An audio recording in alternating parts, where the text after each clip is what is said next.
अहिल्यानगर जिल्ह्यातील राहाता तालुक्यात अतिवृष्टीमुळे झालेल्या नुकसानीचे सरसकट पंचनामे करा, असं पालकमंत्री राधाकृष्ण विखे पाटील यांनी सांगितलंय।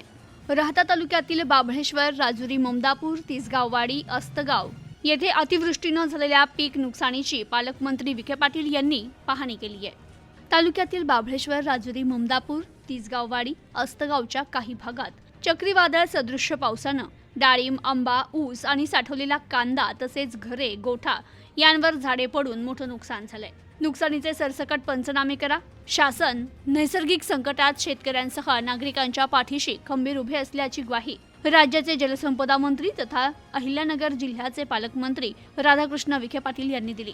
राहाता तालुक्यातील या नुकसानग्रस्त भागाची पालकमंत्री राधाकृष्ण विखे पाटील यांनी पाहणी करत शेतकऱ्यांशी संवाद साधत त्यांना दिलासा दिलाय।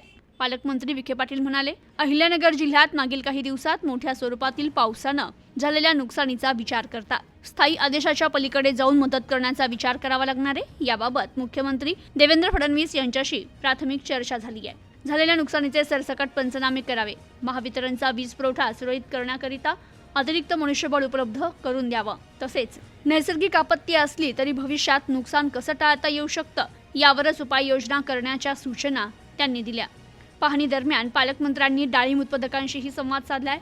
अतिवृष्टीमुळे नुकसान झालेल्या डाळिंब बागेची पुन्हा बांधणी करण्यासाठी काय उपाययोजना करता येईल याबाबत डाळिंबरत्न डॉक्टर BT गोरे यांच्याशी चर्चा करून शेतकऱ्यांना मार्गदर्शन करण्याच्या सूचनाही विखे पाटील यांनी दिल्या। तर कांदा चाळीवर पडलेल्या झाडांमुळे भिजलेल्या कांद्याचे पंचनामे करून अहवाल त्वरित पाठवण्याची सूचनाही विखे पाटील यांनी केली। ब्युरो रिपोर्ट, न्यूज टुडे 24, राहाता, अहिल्यानगर।